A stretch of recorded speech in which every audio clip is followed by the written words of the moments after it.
Now, what I want to do is I want to go through just the two kingdoms of bacteria. Okay? What makes them unique? Your posters yesterday were fantastic. You hit, almost every one of you hit exactly what I wanted you to. And you'll recognize some of it too. Okay, so start with Eubacteria. Remember that EU means true bacteria. Now, what's true bacteria? Well, according to that, that means the bacteria we live with and what we consider as bacteria, that's true bacteria. And remember, bacteria, they get a bad rap, but less than 1%, probably even way smaller than that, can hurt us. So think of all the bacteria on the planet, in and out, above it. You know what? They're not that bad. Not that bad. You might catch one that's going to make you sick, like if you get strep throat. That's kind of a bacteria that gets in your throat. That can be harmful. Okay? So keep that in mind. The ones we live with day in and day out, those are true bacteria. And everybody here on their poster, they're found everywhere. Okay? Everywhere. That means soil, right? Remember, 1 teaspoon of soil holds 1 billion bacteria. You can find it in water. Even the water we drink here at school's got a certain amount of bacteria in it. People, that's a given. Animals, that's a given. And food. So like if you were to go to the grocery store and pick out a steak, there's still going to be bacteria on that steak and in that steak. Here's a cool fact.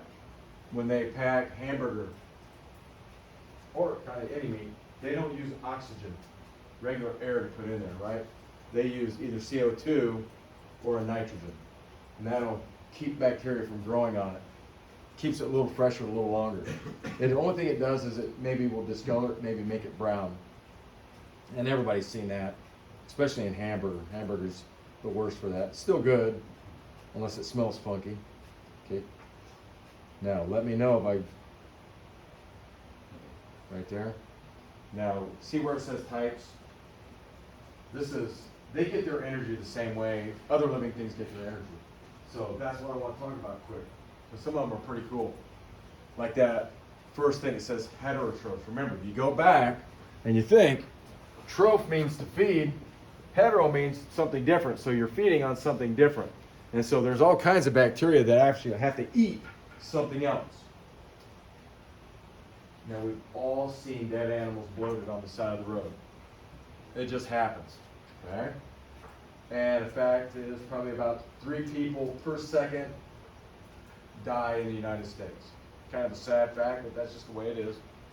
Now, I don't know how much you know, but let's say somebody in Rensselaer passes away. Where's the first place that body's going to go? Where's that? Say it again. Hospital? Yeah, it's in the hospital. But once they get cleared, then where do they go? They go to a funeral home or a morgue, right? And so a mortician can prepare their body. Now remember, we're loaded on the inside with bacteria that should be eating us, but it is not. Kind of a mystery why.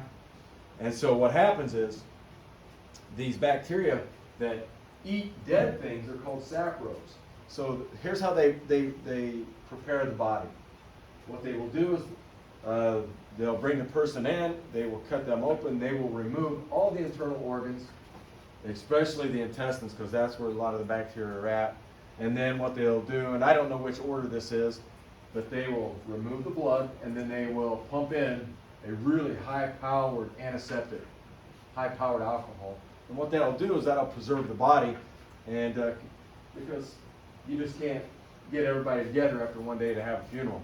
And so bodies like that can last for up to probably a month, and maybe more, maybe less, I don't know, but it gives you some time. Now think about this though. If you were back in the 1300s, they had funerals in their houses, and we did too until about 1900. So you could have a funeral on your kitchen table. So let's say somebody's grandpa died, and they put them on the kitchen table in the 1300s, and they had to wait 2 or 3 days so the family could come in. Well, Mother Nature's going to take over. The bacteria that are sitting in our guts that are not eating us, now all of a sudden we're not feeding them anymore, and then they start to eat us from the inside out. They produce methane.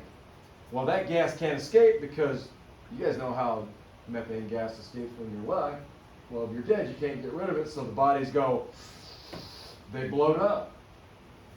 Well, they had a cool little trick. They would take a wooden needle that had a hole in it, and then they would tap it through the abdominal cavity here, and then that methane would get released. Well, it stinks.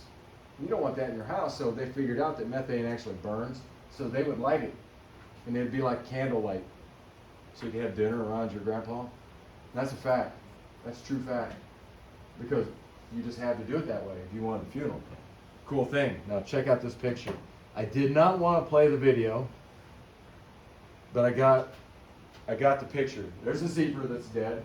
The bacteria inside the zebra are getting angry. There's nothing to eat. They're no longer warm again, so they're getting food, eating the dead zebra. See what's to the left of the zebra? A leopard. You can't see it, but what happens to a bloated animal if it doesn't get the pressure released? It'll explode. Well, this cat bites. It's just as he's biting it, and he gets everything on him. I've seen videos of whales. Can we watch that? Yeah, the whales are cool, and they pop and the guts go everywhere. Can we watch that? You can on your own time. I didn't want to show it because it doesn't bother me and doesn't bother most other people, but that poor jaguar, he was wet. Let's put it that way. Okay? So you look it up. Yeah, where's the proof? You look it up. Now, parasites. Remember that less than 1% of bacteria are dangerous? This is probably where they belong.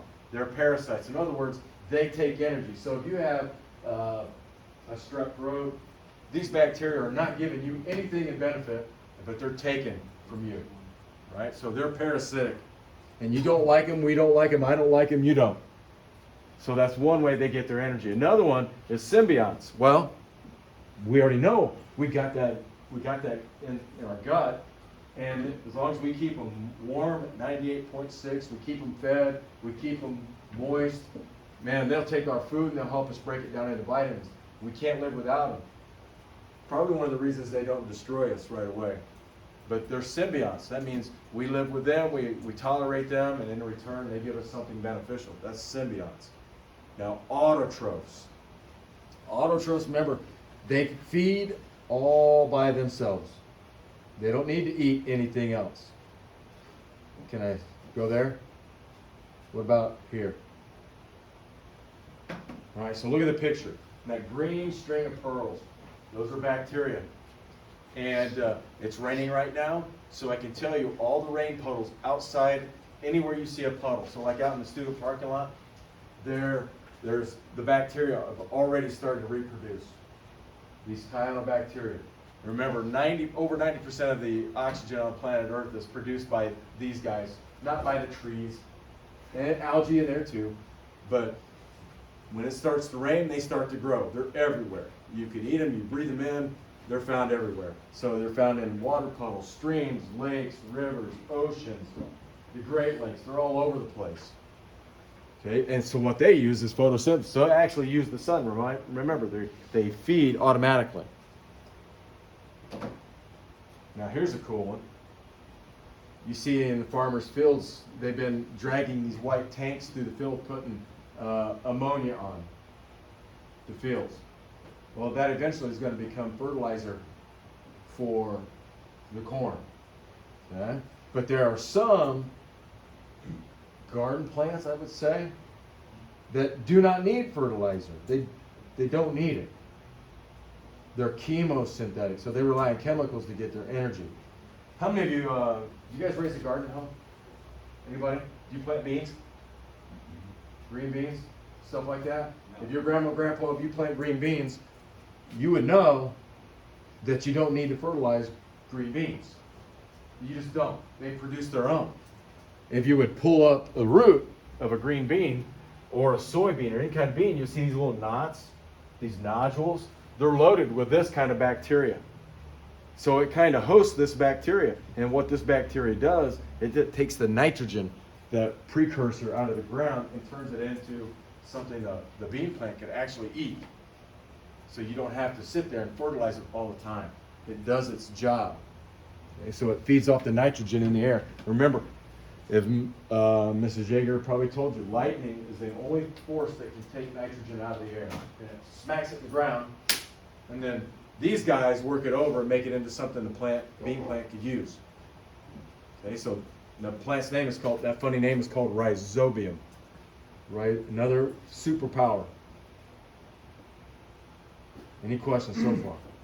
All right, so check out this picture. I'm going to show you a tuberculosis and a syphilis infection.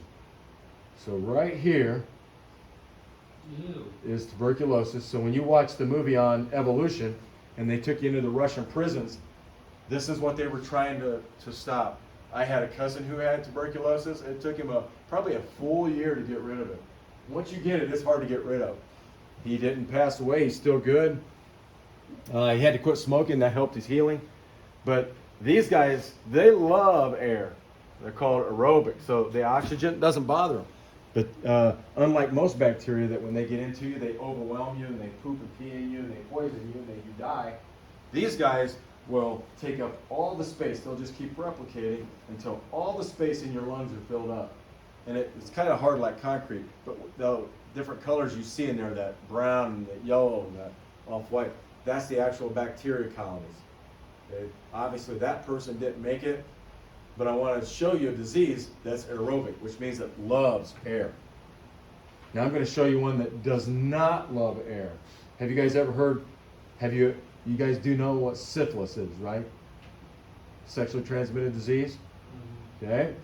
You cannot catch this sexually transmitted disease by sitting on a toilet seat because it can't take oxygen. Once it's exposed, it dies. Here's the shape of it. It's just like a corkscrew. It's not round, it's not like a hot dog. And how it moves is it just does that. Okay? But if you get it in you, it's because you've had sex with a person who's had it and there's no air involved there. Or you might get a cut, maybe that could get that in there. But this lady, whichever way she got it, she got it. And so look what it does to the face. You can imagine what it does to the genitalia. And it's not cool. Matter of fact, if you don't get it under control, it can't kill you. It can kill you. So you got to be able to take care of it. Okay? Good? Showed you two gross things that are really cool. Okay, last thing under notes. Archaebacteria. Remember, you guys all did great. They're ancient. And I looked on your posters, you guys, hey, yeah, they live in extreme places, but nobody ever told me what some of these extreme places are where they live. They live in like wetlands and stuff. Oh, no. That's not extreme enough. Look, see the picture down there in the bottom right? If you ever go to Yellowstone, into the park, you'll see that. I actually got to visit that place. Think of burning a box of matches in an enclosed closet. It's kind of what it smells like there. There's a lot of sulfur. So there's a lot of sulfur in that water. So it smells like That water is about 280 degrees, 260 degrees. And you guys are always told if you get a water main break, you boil your water, right? And that kills all the bacteria. Not these. That wouldn't even be anything. Matter of fact, if those bacteria that make that orange and that green and that blue color, if it went to 212, they probably would freeze to death. They wouldn't be able to live. But as long as it's hot and there's sulfur in the water, they're going to live. That's a place that we can't live. So do you think that bacteria is a threat to us? No, it's not, because we can't live there. How many of you have been lucky enough to go into a cave? You ever been in Mammoth Cave? Oh, you got to go to Mammoth Cave before you die. Check this picture out. Here's a guy swimming in an underwater cave. And so if you look on the rock, you see white all over the rock. That is a thin film of bacteria, and they're eating rock. And as long as there's water there, they're going to keep eating the rock. And day by day, the cave gets a little bigger, a little bigger. Eventually, the water's going to leave, and then you're going to be left with a cave.